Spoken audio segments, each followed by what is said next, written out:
I told you, it's already the second day of Sidlak. And I like the way you say my name. For some, today is their big day competing in sports and academics, finally showing off what they've been preparing and practicing for.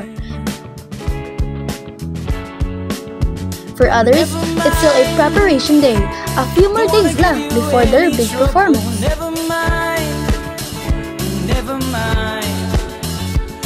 And for some, it's simply a fun day creating new memories, bonding with friends, and just enjoying the vibe.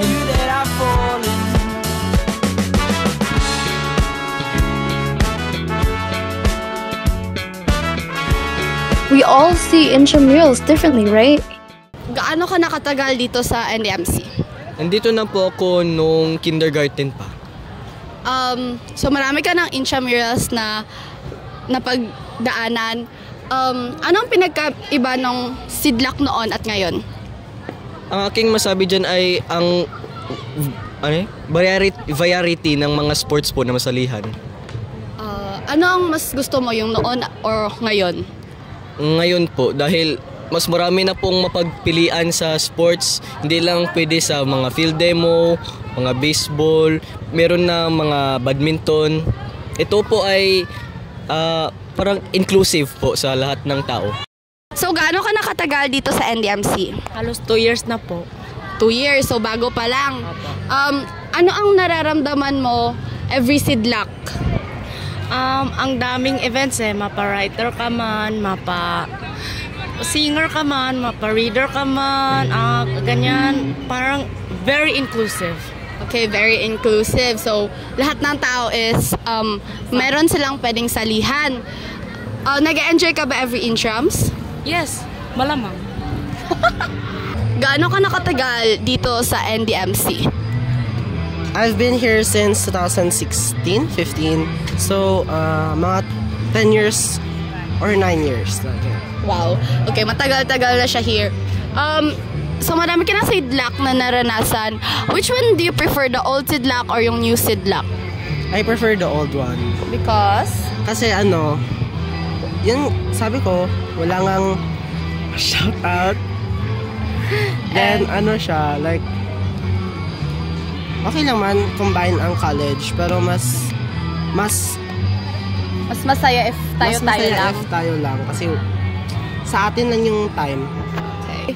So, how long have you been here sa NDMC? Okay, wait lang. Technical difficulty. 11 years. 11 years? Mas matagal kay Romer. 13 po.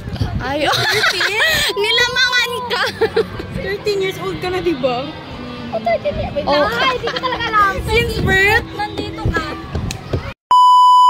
10. 10 years. 10 years. Ay, ikat lang. Beep, beep. Madami na kayong Sidlak na naranasan. So, which one do you prefer? Yung old Sidlak nyo or yung new Sidlak? Ikaw una.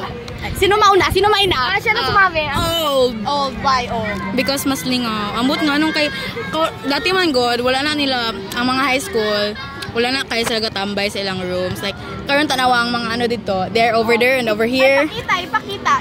Look, they're over there. There. Yes, they're Niyadahan ka nag-activity sa una man god, dagamag Okay. Ikaw.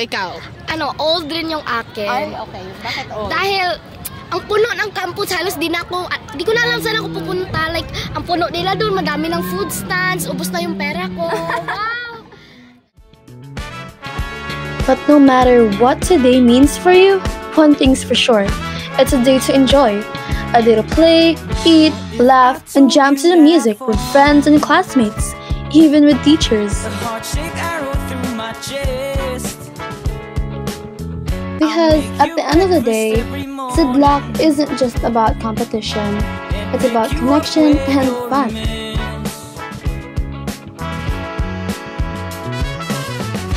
I know that it won't ever stop. You know I'll be